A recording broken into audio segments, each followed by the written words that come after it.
What's up y'all, it's Phil, and it's time for a quick tip Q&A.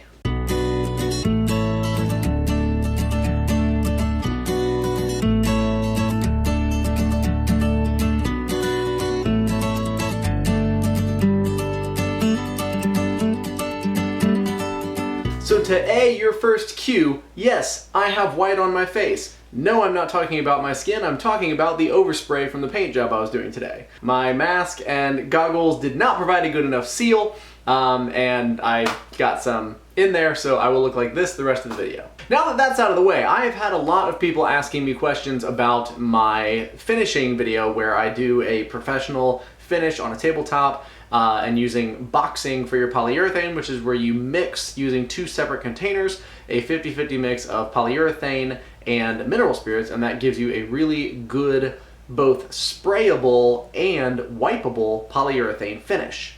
But I get a lot of questions in the comments as far as like, how many layers do I do? When do you sand? How often do you sand? What do you use? How do you clean stuff up? How do I know when it's done? All that kind of stuff. So I'm gonna answer those questions right now.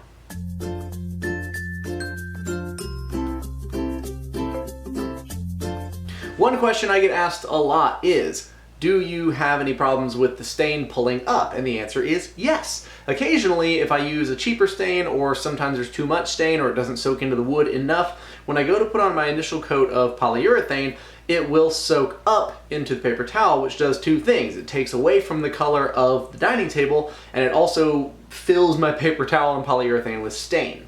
Here's how you solve that.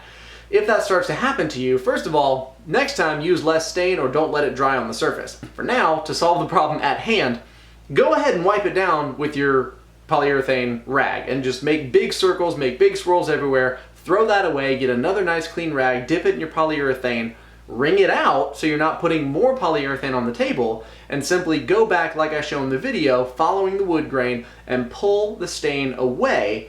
And you may need to do this 2 or 3 times until you get all of the dirty, mixed up polyurethane off the table surface. And please make sure you don't have any streaks, because if not, it's going to be obvious. But as long as you don't have any streaks and the polyurethane setting on there, let it dry, do it again the next day. Go ahead and put another coat of polyurethane on, check your towel. If your towel comes up clean this time, then all the stain is sealed in. If the towel comes up dirty again, then you still got a little bit more stain, and that's fine. This time just do a full wipe down, make sure you have no streaks of stain, let it dry again, and usually by the 3rd coat you don't have any more coming through and you've sealed it all into the tabletop. It's not ideal, but it does solve that problem.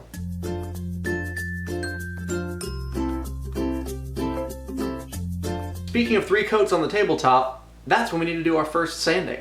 So typically I go through and I do 3 coats from the initial stain up to the initial coats of polyurethane. I don't sand. I do 3 coats. One that's usually a pretty thick flood coat. A lot of the poplar that I use is very dry and very thirsty, so it sucks up that stain and it sucks up the polyurethane. So usually by the 1st and 2nd coat, the wood still looks dry. It's pulling the polyurethane into it. So usually it takes me 3 and sometimes 4 coats just to get polyurethane to actually sit on the surface. And usually by that time the wood has started to fur up a little bit, and so you have to go through and knock down all of those little nodules and make your wood smooth again. So I've already sanded the bare table down to 220 grit. Then I go through and stain it. That raises the grain a little bit. Put 3 to 4 coats of polyurethane on it. That raises the grain a lot more. Now I do my first sanding. It's a very light sanding. I typically use a 6-inch orbital sander on the lowest speed with a vacuum hooked up to it. And after I give it a light enough sand that there just aren't any little, nodules popping up, all the grain is no longer sticking up, then I go through with mineral spirits on a rag, and just like if I were applying the polyurethane to the table, I use the mineral spirits to clean it. So I actually wipe them down from one side to the other, following the wood of the grain, constantly turning my towel so that the wet, dirty edge is always on the front, and I can keep all of the dirt and all of the gunk that I'm collecting on that towel as I go. After I get it all cleaned off, I get another towel and use the remaining mineral spirits that are still on the tabletop and follow that same path once again to try and get as much of it off as I can. Once it's fully dry, I go ahead and dip another new paper towel in the polyurethane and start the finishing process over again for 3 more coats. After those 3 coats, do the sanding process again, do 3 more coats, do the sanding process again, and you're done.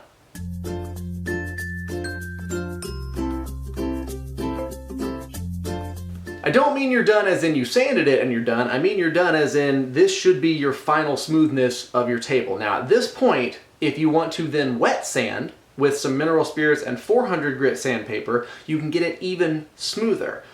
Once you've got all that sanded and you clean it off again with the mineral spirits, make sure everything is dry, make sure there's absolutely no dust left behind.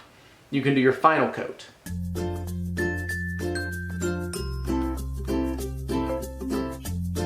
Now, a lot of people ask me about the final coat as well. Like, do I put polyurethane on, then buff it down with, quadruple aught steel wool or whatever? That's totally up to you. My suggestion and what I do is I simply get the sanding done to where I'm super happy with it. I clean it off, it looks super nice, feels really good. Then I go in with my polyurethane, and this time, instead of putting it on so thick, because it's now got like 16 to 20 coats of polyurethane on it, they've built up, they've sanded, they've built up, they've sanded. It is really smooth right now, and it's not sucking the polyurethane into the wood grain like it was. So I can use much less polyurethane as I go through the process of building up these coats. So for the final coat, I typically just take the polyurethane, dip it in, give it a good squeeze back into the bucket so that it's, wet but not soaking, and start rubbing it on. If it is soaking into the scratches pretty quickly, I go ahead and dip it again, squeeze it out so it's a little bit wetter, but just keep going, just enough to cover the surface. Go in big swooping swirls and go nice and quick, but not too fast so you don't create bubbles, and then go back and drag across your wood grain, doing the wood grain dance, and you will get this thing absolutely perfect.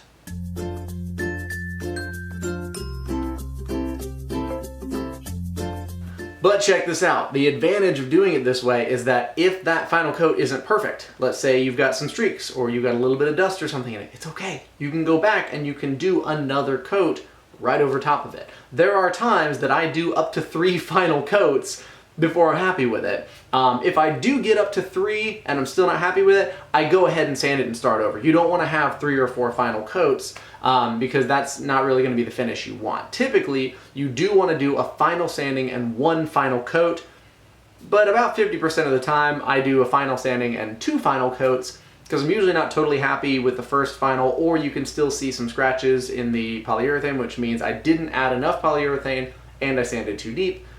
But this part is totally your personal preference. So however you want your table to be finished, do your final sand, do your final coat, say, no, that's not good enough. I'll do another final coat.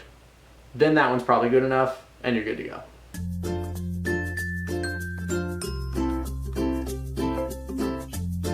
For sanding in between coats, I typically use 220 grit sandpaper, and that's because I've already done the tabletop to 220, so I'm basically just trying to return it to 220.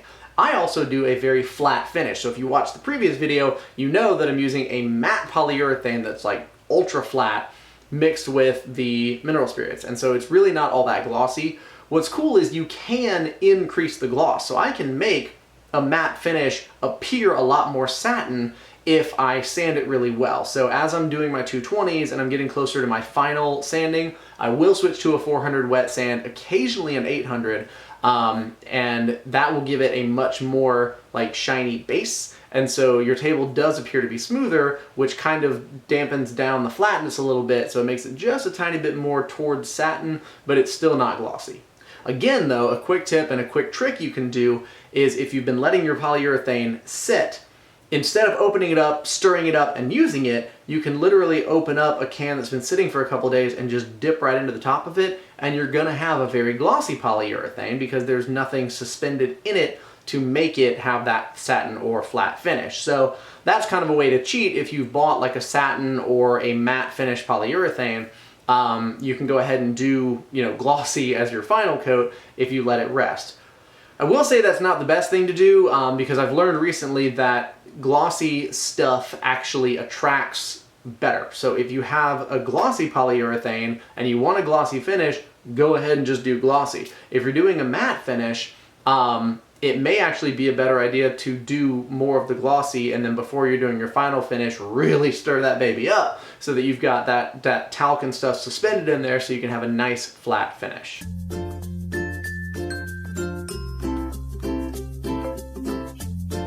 Another question I'm asked all the time is, can you spray this stuff? And the answer is absolutely. This is my mix that I use to spray when I'm spraying things. I will say this, the 50-50 mix is a little runny. And that's fine for me because I just want to mix up one thing and just use it. But I have to plan ahead. If I'm going to be spraying paint, it's a very slow spray that, you know, lays down real thick.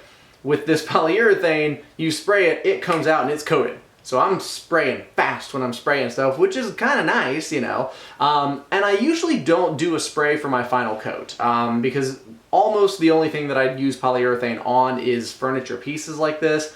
And I like to take my time and go through and wipe it on, sand it down and wipe it off again, as opposed to spray it and call it done. There have been times where I've needed to seal something in, so I've got, you know, stain on it, or I've got something that I just don't want to wipe across and possibly ruin it. So I will spray the first coat really lightly though. So I do a very fast, very light spray, let that set up, give it another very fast, very light spray, let that set up, and then start wiping. Then I start sanding and wiping and doing it like that. So I really don't spray that much, but when I do spray this stuff, but just plan on it being so thin that it's gonna come out very, very quick, and that can cause you to have drips and runs and stuff like that. So maybe mix it if you're gonna be specifically spraying with it. Instead of mixing 50-50, maybe mix like an 80-20. That way it stays a little bit thicker, but it still sprays easily enough and it dries quickly.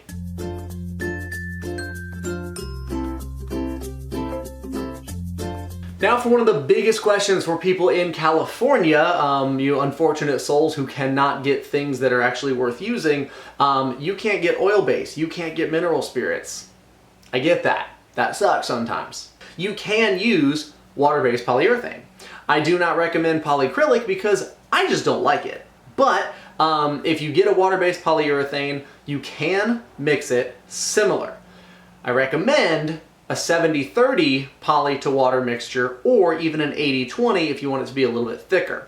The problem is if it's too thick, you'll definitely get bubbles. If it's too thin, it becomes sticky as you're putting it on. You can rip up your paper towel and stuff like that, and it just doesn't really work out as well as you're going to want it to. So play with it a little bit, experiment with a smaller can and your mixtures, then go and do it on your main project.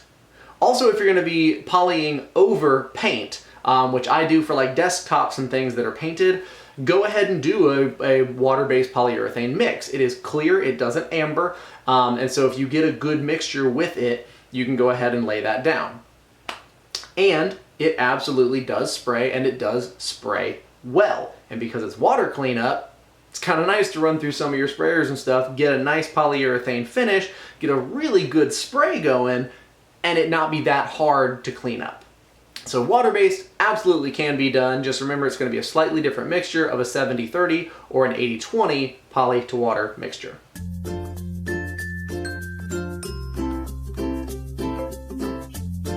Two smaller questions. One is, why do you want to use 2 cans and 2 gallons? And that's just because that's the volume that I go through. Buying a gallon of hardwood floor polyurethane and buying a gallon of mineral spirits is convenient. So then I buy a gallon can and I put half a gallon after mixing it into both, put half a gallon of the mineral spirits into both, mix it all up, do the boxing back and forth before I actually have the whole gallon in there. And next thing you know, I've got 2 gallons, one to store, one for now. I've also learned that drilling a small 1/8 of an inch hole in the lid helps prevent the lid from sticking down and allowing the polyurethane to last much longer. I did it as an experiment a couple months back when somebody commented on one of my videos, and I've loved it ever since. So I am continually doing that. Every time I get a new can of polyurethane, I drill 8 holes all the way around the inside of the rim. I try to keep them to the inside so that there's no air leaking out, but that is super convenient, especially when I'm spraying and I'm trying to get polyurethane out by pouring it. But also if I'm ever dipping the brush or anything that would get polyurethane inside that lip, it's kind of nice because the majority of it will drip down. If I do get a lot in there and it's dripping down, when I'm ready to seal it back up, I get a nice clean paper towel, run it around that rim and just get as much of it up as I can, clean off the inside of the lid, seal it down, hammer it down, you're good to go. So that is an awesome tip. It is not mine, that actually came from you guys, and I really appreciate that.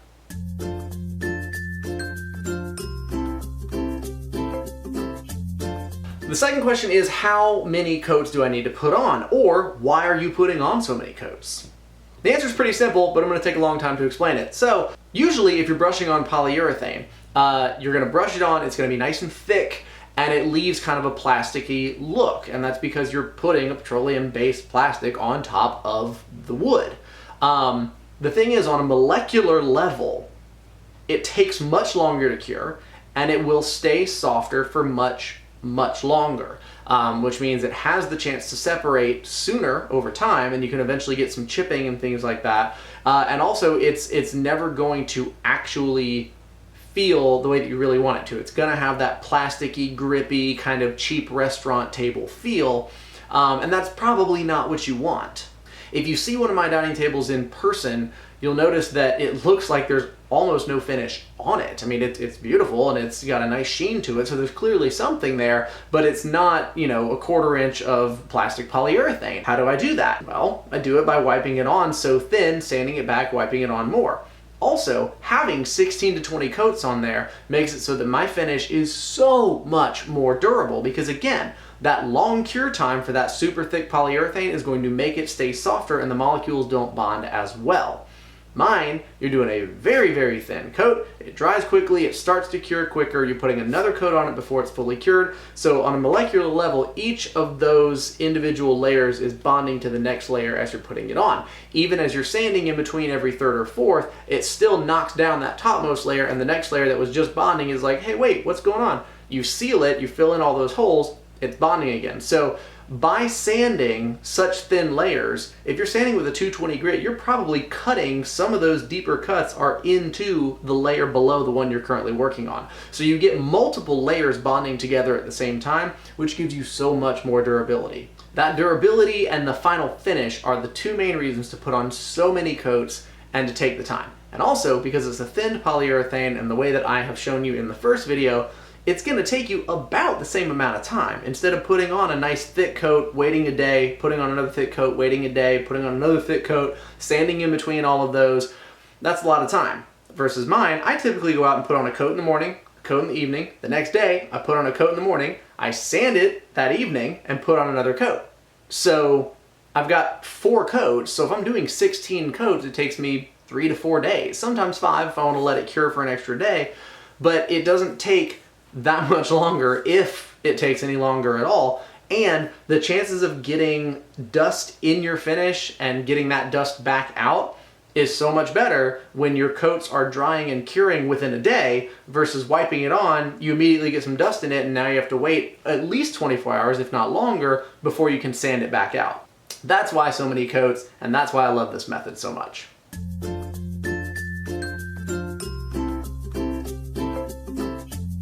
Now, a lot of people also ask me what I use to apply the polyurethane and if any old paper towel will work. And the answer is yes, any old paper towel will work, but not as good. Mostly you want to get an unquilted paper towel, multiple layers, but they don't have designs in them, because those designs can work as pockets that will catch polyurethane and will leave streaks. Cheaper ones, unfortunately, will also leave lint and dust that you may not see initially, but as it dries down, you will eventually see it, and you really don't want that. Especially if you're just doing a one-off for yourself at home, go ahead and make the investment and buy some blue shop towels. They're heavy-duty paper towels. They're almost as good as actual cloth, but they don't leave any lint behind. They hold up really, really well to a lot of abuse, and they suck up and hold the polyurethane really well. So I've been using that. I linked to it in both the link below for Amazon and also in some of the comments, so you can check that out. But look for blue shop towels. They're Scott shop towels. They're the best thing that I've found, and they work on all types of furniture, tabletops, and everything. They glide really smooth. They don't have any pockets to catch polyurethane, and they are awesome. So I definitely recommend using those.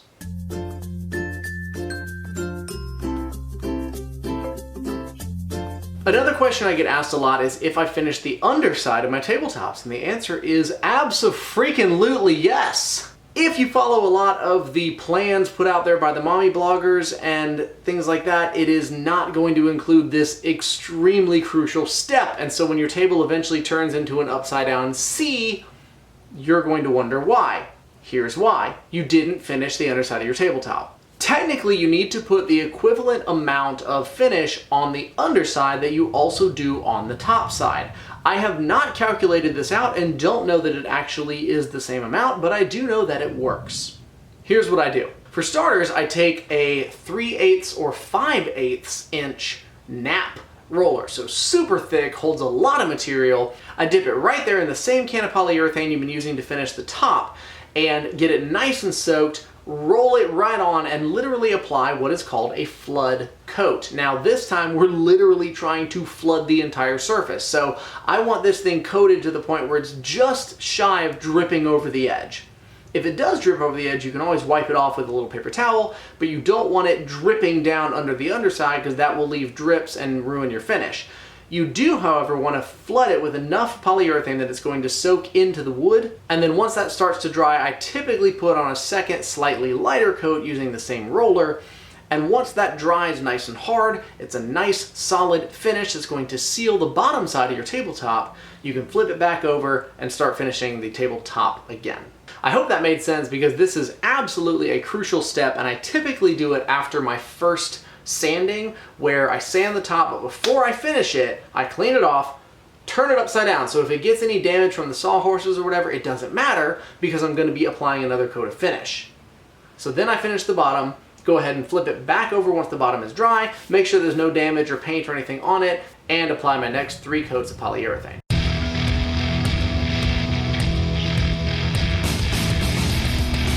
Now for the bonus of watching this second version of the professional finishing video. I recently talked with my grandfather about this, and it turns out there is another way to mix your polyurethane. I've just started doing it recently with amazing results, and I think you guys are really gonna like it, especially if you're doing a one-off and you want a professional finish quality. This is awesome. It's called the 3-2-1 method, and a lot of woodworkers have been using this for years. I don't know how I hadn't heard about it up until this point, but about probably 9 months ago we talked about it, and I just started using it, and it is impressive. So much like the first video where you mix everything 50-50 with the polyurethane and mineral spirits, this time we're going to be adding boiled linseed oil. The reason it's called a 3-2-1 method is because it is a 3 parts to 2 parts to 1 part mixing ratio. So you're going to mix 3 parts of your mineral spirits to 2 parts of your polyurethane to 1 part of boiled linseed oil. Now if you're like me, you're going to want to mix this up 2 gallons at a time. However, I can also recommend that instead, if you're just doing it for like yourself for a single project, you can also get a small mixing cup at your local home store, and that actually has the numbers on the side, so do a little bit of math and figure out what you need to do to mix a 3-2-1 ratio to use for your dining table or your project. When mixing up 2 gallons, it's pretty simple. I use literally a gallon of mineral spirits. I use roughly 2/3 of a can of a gallon can of polyurethane, and then I use the can of boiled linseed oil. The way that I can do that is kind of by estimation. I can look at the can and visibly see, hey, I've got this much polyurethane left, so I can pour in 2/3, and then same thing on the boiled linseed oil. Sometimes the cans have a little visible screen on the side that you can see through. Other times I pre-measure it out into a cup, pour in that amount, and then pour the rest back into the can. So however you want to do it. Typically though, when I mix it up, I do a full gallon of mineral spirits right in there. I do an estimated around 2/3 of a gallon of polyurethane and around 1/3 of a gallon of the boiled linseed oil as well. The advantage to this is that the mineral spirits are very cheap, the boiled linseed oil is very expensive, and the mineral spirits is very kind of middle of the road price. So it's kind of cool because when you buy all 3 gallons to begin with, you can then use them sparingly depending on their price for this 3-2-1 mixture, and if you're buying smaller quantities you don't really have to worry about the pricing too much, which is pretty awesome. Believe me, the results from this mixture are unbelievable, and it is what I am using professionally every single time I do one of these projects. So I highly recommend it. I'm giving it away for free because guess what? It's already common knowledge. Everybody already knows about it, but a lot of times people haven't heard about it. So remember the 3-2-1 mixture, 3 parts mineral spirits to 2 parts polyurethane to 1 part boiled linseed oil. Do a little bit of math and figure out the amounts for yourself, and you're gonna love the way your project looks in the end. So thanks for watching, y'all. I hope this answered some of your questions, but by all means, if you have more, please ask in the comments below. I love seeing those, I love responding, and the whole point of my channel is to help teach, whether it's things that I learned on my own, things that I learned through experience, things that I learned from some old dude at Woodcraft, or if it's something I learned right here on YouTube. I like to share it, I like to talk about my experiences, and I like to help other people who are learning, because I was there once too, and I still am there. I'm still learning stuff every day. If you like what I'm doing, find it on Instagram, @PMK Woodworking. Everything on there is mostly kind of business stuff, but you'll see some of the things I'm currently working on before they hit the vlog here on YouTube. I also announce my DIYs when and if I ever get back around to doing those. You'll see them on there. Find me on Facebook as well. My business page is facebook.com/PMK Woodworking, so you can find a little bit of stuff on there, but mostly the Instagram and YouTube, which you're already on, and I hope you're already subscribing. So with that, I'm gonna jet because I gotta go shower and clean off my face. Thanks again for watching. We'll see you next time. Bye!